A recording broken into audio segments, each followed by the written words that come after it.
Hello, Marky Dragon, also known as Marcus Eikenberry in real life, and today I'm out at the Smithsonian Air and Space Museum in Washington, D.C.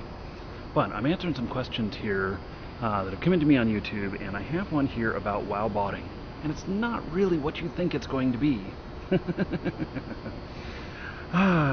This message here, I'm going to leave him unnamed, just because, well, you'll see why. He says, "Hi Marky Dragon, I have an important question for you. I've been playing WoW for 5 years now. I got a friend that came back to playing WoW for the last 2 months, and he had problems making enough gold. So he went and purchased a bot.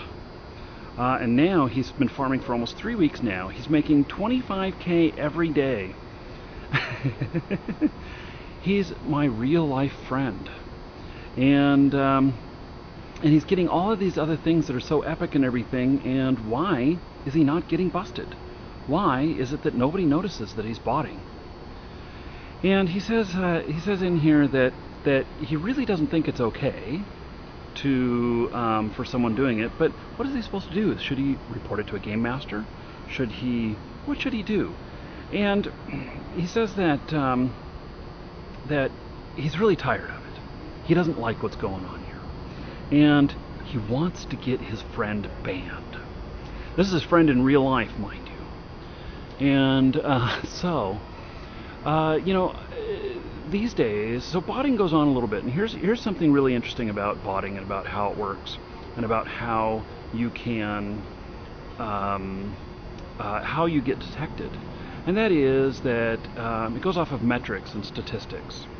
And when someone in the game is playing for long enough on a bot, what happens is you exceed normal things that people do, and it starts throwing up flags, and it'll start keeping tabs on you, the system will. Then when you keep exceeding them, because some people do exceed them for short periods of time, but when you keep exceeding them, eventually you get popped. And they do things like take the gold away. They do things like ban the entire account, and in fact, if you transferred items or gold to another player, whatnot, they may retract those as well. And so you can't just like farm on one and send it all to another. They pick up on that. And in fact, they pick up on that if you're just farming on one account from your computer, but your other account that is your legit account, they may end up banning that as well. So other games like EVE Online, they take a really unique approach to it. And if you buy currency, I don't know how they deal with botting, but I know buying currency from some unauthorized reseller, they will fine you that amount. So let's say you buy 1 billion ISK from some third-party website. Well, they figure it out, they know what's going on, and so they take that 1 billion ISK from you, and then they don't ban your account. They fine you an additional 1 billion ISK. So now your account is negative that amount of money. And so you can still keep playing. Hopefully you learned your lesson. But you've had to take that penalty of now you have to earn all of this money. And how are you going to do it? So, because sometimes it takes money to make money. Gee whiz. So I don't condone botting at all. I understand that some people get bored and they start botting, or they do things like,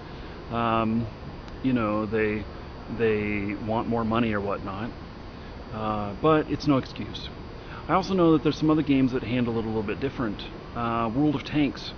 I interviewed Victor Kisley one time. He's the CEO of World of Tanks, and he said to me,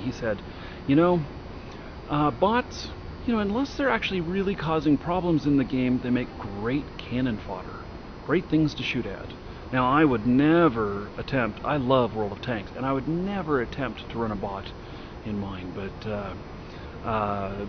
that was kind of interesting, his response to it.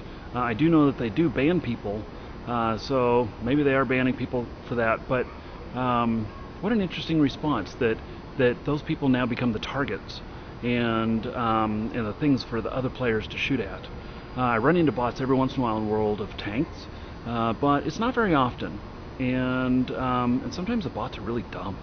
I report them myself, and call me hypocritical, because many years ago I actually ran some bots, but that's not what I'm about these days. I decided that after trying that for a little while, that wasn't the right thing to do, and so I found other ways to play my games and have fun, like the way that it's expected to be played. So anyway, thanks for the question. Now, as far as what to do, gosh, almost forgot to answer your question. I would have to say that you report them, and that I would write a letter to Blizzard support. I would tell him that you're really concerned about it, and he is your friend, but you don't want him to be botting, and give him character names and what servers he's on, and they'll take care of it, and they should keep it confidential, and just don't mention it to him. At least not around the same time that it gets banned. Maybe a few years later, something like that. I don't know. You don't want to wreck your friendship. And if you think it's going to wreck your friendship, and your friendship is more important to you, which it should be, then maybe you just let it go. Eventually, he'll get popped. And so you may not need to worry about it. Anyway, I hope that answers your question. And so that's it. There is... if you're ever in Washington, D.C., I'm here on a layover at the airport, at Washington Dulles Airport, and the Smithsonian here is a $20 cab ride away. Actually, it was $14. And but they have a shuttle bus, too, that runs once an hour that's only $1. And it's free admission in here, so, it's not very far away, and lots of fun. I mean, I'm looking at all these different planes in here, in the space section and stuff, just having a really good time, really enjoying this. So it's very cool. I suggest that if you're in this area to check it out. Marky Dragon, take care.